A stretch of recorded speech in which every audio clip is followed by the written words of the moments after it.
Joining me now is the Federalist's elections correspondent, Brianna Lyman. Brianna, thanks for joining me. Thanks for having me. Well, you're joining us from New York, where it's been 1 week since Zohran Mamdani was elected the city's new mayor. In his latest interview, Mamdani says he plans to call President Trump ahead of taking office. I will be reaching out to the White House and as we prepare to actually take office. I will be proactive in the work that I do, and I think that is because of the responsibility I hold to 8.5 million people of being their mayor. It is important that you are open to working with anyone, no matter what disagreements you may have. Brianna, the president has called Mamdani his, quote, little communist. How do you see that call playing out? Yeah, well, Mamdani is doing this because New York City has a very unique relationship both with New York State and with the federal government. And President Trump has made it very clear he is willing to cut off funding to New York City if it descends into a communist chaos regime, which I think a lot of us believe it will, given Mamdani's policy. So I think Mamdani is trying to put a good foot forward with the president to try and, maybe buy some political capital. But I don't think President Trump will buy it. That being said, I think it's a smart maneuver on Mamdani's part because he doesn't just represent liberals and progressives. He does represent, hundreds of thousands of Republicans in New York City. So having a good relationship with the president wouldn't hurt. Look, I guess it's better than not having one, but he did tell him in his victory speech, listen to what I have to say, and he was aggressive himself, so it'll certainly be interesting. Look, I want to stay with New York, and the grandson of former President John F. Kennedy, Jack Schlossberg, announced this week he will run for the congressional seat of Manhattan, and this is just some of him in his campaign launch. He's stripping citizens of their civil rights and silencing his critics. The worst part is, it doesn't have to be this way. And it wasn't always. We deserve better, and we can do better. And it starts with the Democratic Party winning back control of the House of Representatives. With control of Congress, there's nothing we can't do. Without it, we're helpless to a third term. My name is Jack Schlossberg, and I'm running for Congress. Brianna, it seems like Schlossberg has taken a leaf out of Mamdani's anti-establishment playbook. Do you think he'll be successful?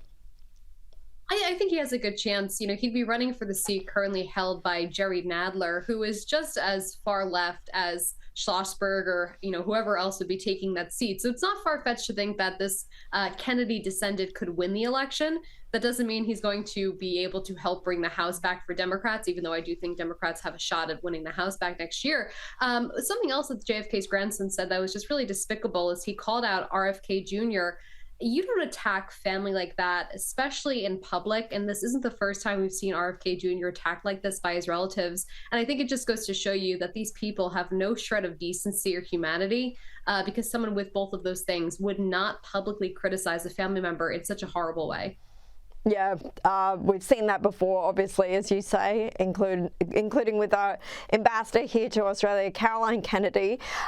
Look, I spoke about this a bit in my editorial, but the BBC is in turmoil this week after top executives resigned following revelations that the broadcaster had doctored a speech by Donald Trump given on January 6th before protesters stormed the Capitol. The BBC has now apologized to Trump, but it says that it won't pay him the compensation he wants. Brianna, you've written a piece this week on the Federalist about this whole saga and why maybe some of the same detractors in the US should follow suit. What did you say? Yeah, BBC executives, now mind you, they're taking the least amount of accountability that they should be taking, but it's still more accountability than broadcasters here in America have taken over the past decade, right? We've seen American broadcasters spread the Russia collusion hoax, the Kavanaugh rape hoax, the children in cages, the ICE agents whipping migrants. The list goes on about hoaxes they perpetuated to try and harm President Donald Trump or his legacy. And never are they fired. In fact, most of them are winning Pulitzer Prizes. They're getting promotions, raises. So they're actually rewarded for improper journalism. It's very similar to here in Australia, as I also pointed out at the top of the show. We've got our own public broadcaster who hasn't taken responsibility for some of the fake news narratives they've been pushing. Do you think it's likely that Trump will follow through with this $1 billion lawsuit that he's threatening, given he's got the apology but hasn't got the compensation from the BBC? I would like to see him do it. I think these left-wing progressive media outlets, and the BBC is, kind of equivalent to our NPR or PBS, but it really toes the line of being the progressive wing of the media over there. And I think there needs to be accountability. They can't just get away with this defamation and this slanderous actions and think that they can just say, oh, sorry, my bad, we're not going to do it again. That's not enough, because they've done it for so long. So I hope he goes forward with it. Yeah, it would certainly send a very strong message to the rest of the media, wouldn't it? Look, speaking of lefty media, take a look here at CNN host Abby Phillips and what she has to say about dealing with conservatives. Conservatives are living in a completely different information world than liberals. And breaking that down needs to be done. Because when you don't ever even hear the facts, it's hard to even know that you're wrong. And that happens a lot. I mean, half my job sometimes is knowing what the latest conspiracy is, so that if it comes up, I'm ready to address it. Because it happens a lot where people don't even know that what they're saying or what they've seen and believe is not true. I think that one time that that person brings up something that is debunked and false, and I debunk it at the table, might be the very first time that someone out there has heard an alternative point of view. This seems very condescending, but Brianna, you've appeared on CNN many times with Abby Phillips as a host. What do you make of her comments here?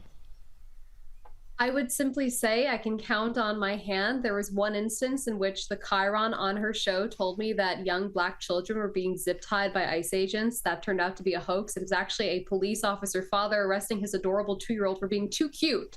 But they told me that that was happening. And then another time, there was a fellow guest, Ryan James Verdusky, on there. He talked about the Ferguson effect.